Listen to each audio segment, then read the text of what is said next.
Olha, a Prof. Iris aqui de novo, né? Nesse momento aí, você não se saiu tão bem, né, caríssimo estudante, na avaliação parcial, mas ainda tem tempo de recuperar. Então, vamos revisar aí alguns conteúdos pertinentes para que você se saia super bem, que você tenha êxito aí na execução dessa avaliação, certo? Professora Iris de Educação Física está muito feliz aí que você interagiu ao longo de todas essas aulas, mas agora é a hora de correr e avançar, certo? Então, acompanha comigo o que eu tenho aí sobre revisão. Dá uma olhada. Então, nós estamos na aula de número 19. Certo? E nessa aula 19 nós vamos revisar aí algumas temáticas, certo? Opa, deixa eu voltar. Calma, prof. Muito bem. Nós vamos revisar algumas temáticas, certo? A aula de número 10, número 11, número 13 e número 14. A de número 10 nós falamos sobre energia para atividade física e esporte.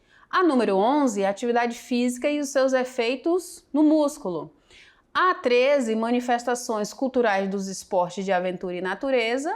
E a 14, manifestações culturais e representações da ginástica. O que nós vimos aí, prof, na aula de número 10? Né? Energia para atividade física e esporte. Nós falamos aí sobre catabolismo. Esse catabolismo, ele é um somatório de todas as reações do nosso organismo e eles vão fazer o quê? Eles vão diminuir o tamanho das moléculas. Catabolismo, eles vão quebrar, tá? O anabolismo, ele é outra reação aí no nosso organismo, porém ele faz aumentar o tamanho das moléculas, certo? Aí, você tem que prestar atenção muito bem aí sobre catabolismo e anabolismo, certo? O que mais que nós temos aí? Dentro do nosso metabolismo celular, os macronutrientes, eles sofrem catabolismo, que é essa quebra que eu falei para você, em moléculas menores, certo? Então, nós temos aí, por exemplo, as gorduras são quebradas, os carboidratos são quebrados, as proteínas também são quebradas. São quebradas em quê, prof?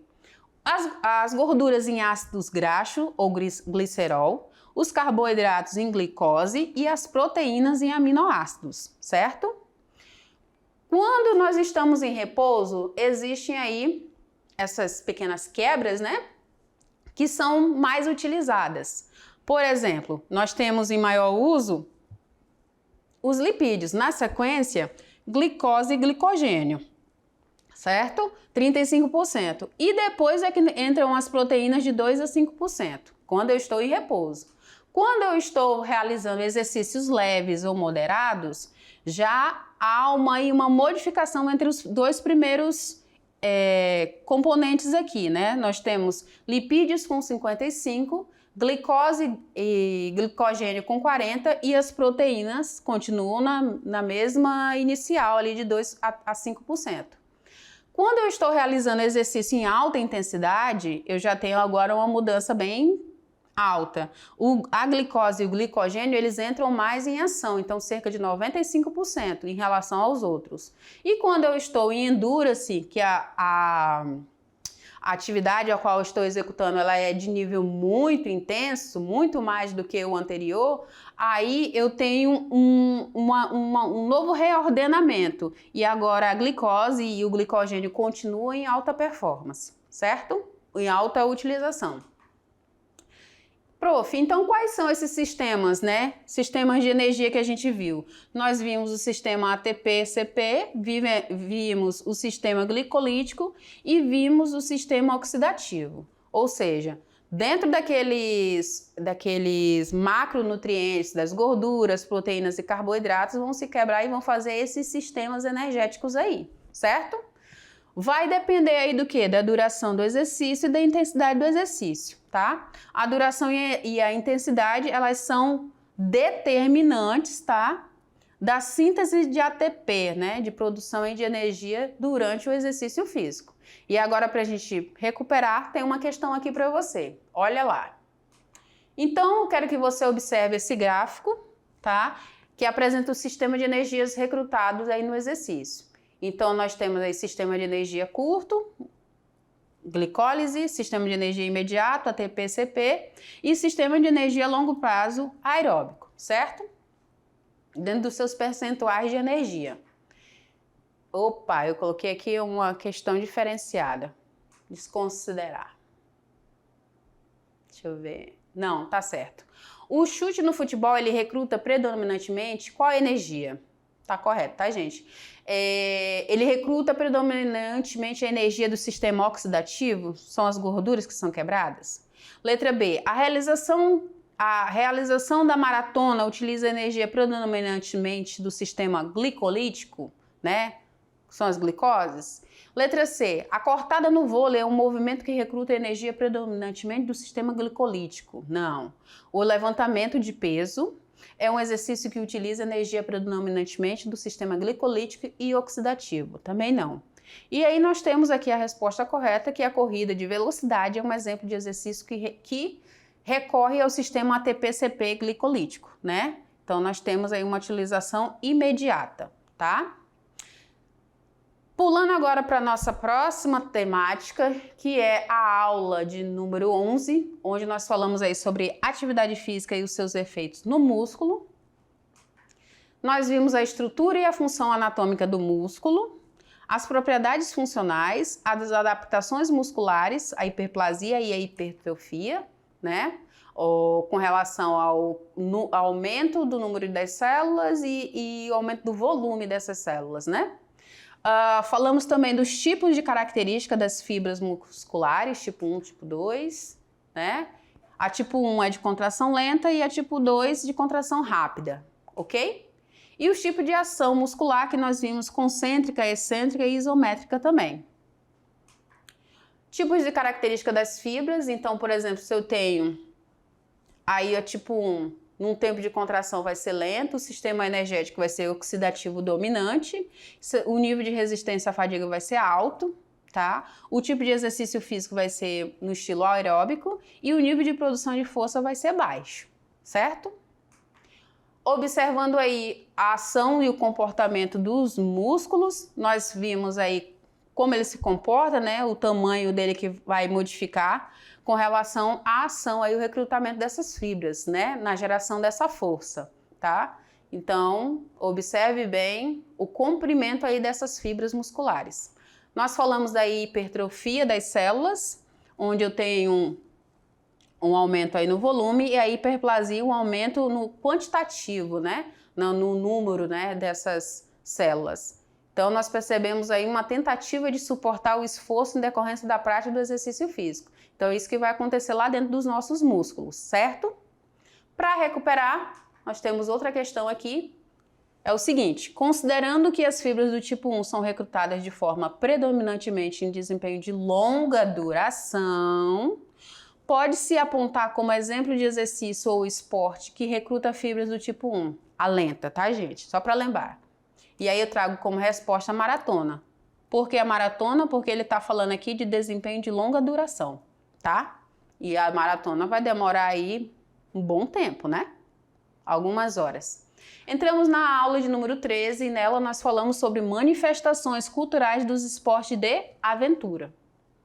Dentro dessa aula, nós vimos o universo dos esportes de aventura na natureza, os tipos e características dos esportes de aventura, os tipos e características dos esportes da natureza também. Nós vimos aí definições, benefícios e locais da prática. Vimos algumas práticas como trekking, rapel, slackline, ciclismo, arvorismo, skate, escalada, entre outros. Nós também vimos esporte de aventura e natureza em Rondônia, certo? O que mais nós temos, prof? Esporte de aventura e esportes radicais, qual a diferença? Então, na aventura, eu vou observar as condições de incerteza em relação ao meio, né? E o risco, ele é calculado. Eu vou observar a realização ao ar livre, na neve, no gelo, na água, na terra. E também eles vão poder ser praticados em ambientes naturais. Já os esportes radicais, ele também tem condições de risco calculado, tem a realização agora de manobras mais arrojadas e controladas, tem um desafio extremo e são praticados em ambientes naturais também e artificial. Dentre os benefícios, nós vimos aí que esses esportes propiciam valorização do meio ambiente e da modificação de atitudes cotidianas, favorecem ações de atividade de sensibilização e conscientização ambiental, potencializam na construção de valores pessoais e sociais, potencial alto aí de oferta de sensações e emoções prazerosas e significativas e ajudam a produzir e liberar mais hormônios que são responsáveis por atuar no combate ao estresse, na regulação do humor e no aumento da sensação de bem-estar. Feito essa revisão sobre o conteúdo, vamos recuperar. O que tem aqui, prof? Temos aqui que, na sociedade atual, a busca pelas práticas de aventura possui fins turísticos, recreativos, físicos ou educativos também. Em relação à procura pelas práticas de aventura, pode-se afirmar que são exemplos de motivos. Por quais motivos, que se busca essas práticas? A afirmativa 1 diz que é por conta do risco que é controlado e as condições de incerteza. A afirmativa 2 diz que é a construção de valores pessoais e a superação de limites também. E a afirmativa 3 diz que a prática é restrita a ambientes naturais. Está correto que se afirma em qual dessas alternativas? Letra A, 1, B, 1 e 2, C, 3, D, 1 e 2, e E, 1 e 3. Então, a resposta correta está na 1 e 2. Tá? Nós temos aí o motivo da procura está voltado para o risco controlado e as condições de incerteza também, e a construção de valores pessoais e a superação de limites, tá? Não está restrito a ambientes naturais, porque vocês viram que tem aí alguns exercícios que acontecem em ambientes artificiais também, certo? Tranquilo? Maravilha! E aí, nossa última revisão é da aula 14 sobre as manifestações culturais e as representações da ginástica. Nela nós vimos sobre a introdução da ginástica na educação física, os benefícios para o corpo, os tipos de práticas da ginástica. Falamos sobre ginástica de condicionamento. Nessa ginástica de condicionamento nós podemos fazer exercícios com o próprio corpo, com o peso, com acessórios, com equipamentos, com ginásticas em academias também, certo? Observamos aí sobre as capacidades físicas, então nós trabalhamos diversas capacidades físicas, Esses atingem aí diversos músculos que vão desenvolver suas capacidades essenciais. Dentre elas nós temos aqui a resistência, temos a força, o equilíbrio e também temos aí a coordenação sendo trabalhada. Dentre aí os benefícios dessas práticas, nós temos a preparação para outras modalidades, podemos nos utilizar, temos o relaxamento, temos a manutenção e a recuperação da saúde, temos a recreação e o lazer também, temos aí a competição, o convívio e a integração social, temos ainda a percepção da imagem corporal, através dessas práticas. E entre os significados dessa ginástica de condicionamento, nós podemos observar que está ligado aí ao fato de exercitar o corpo e de aprimorar aí as capacidades físicas e a eficiência neuromuscular. Como? Através da estética, através do esporte, através da saúde e do lazer também, certo? Na execução desses movimentos. Falando ainda de movimentos, nós temos o movimento funcional. E dentro do movimento funcional, nós podemos entender que ele aprimora essa habilidade de movimento, de força da região do tronco, o chamado core, e a eficiência neuromuscular. Movimentos corporais estão presentes aí na vida diária, movimentos naturais do ser humano também, e utiliza aí o próprio corpo e também pode-se utilizar acessórios, certo? Para finalizarmos, vamos tentar recuperar. E aí eu trago mais uma questão para você. Olha só o que diz aqui, lê comigo. Na ginástica de condicionamento, o movimento corporal que aprimora a habilidade, a força da região do tronco, o core, é a eficiência neuromuscular? Caracteriza-se como sendo o quê? Acabei de falar para vocês, né, gente? Tá na cara que é a letra A, que fala do movimento funcional. Então, esse movimento funcional trabalha muito a região do tronco, do core, né? E também a eficiência neuromuscular, certo? Aqui as nossas referências e eu já te chamo aí para você revisar todos esses conteúdos que foram abordados. Vem aqui comigo. Revisa aí todos esses conhecimentos, todas essas temáticas abordadas, em especial essas que eu trouxe, tá? Principalmente essas, né? Que pode pegar um pouquinho mais, ser um pouco mais complexa de entender. Mas eu te desejo aí sucesso, te desejo aí que você logre êxito, tá? Ainda tem chance de recuperar, então aproveita esse momento, tá? Com sabedoria, com dedicação, revisa os conteúdos, pega as tuas anotações, pega os teus mapinhas mentais, conceituais e vai lá. Tô lá junto contigo, certo? Valeu, galera! Fico por aqui com vocês e a gente se encontra agora lá no segundo ano, certo? Tchau!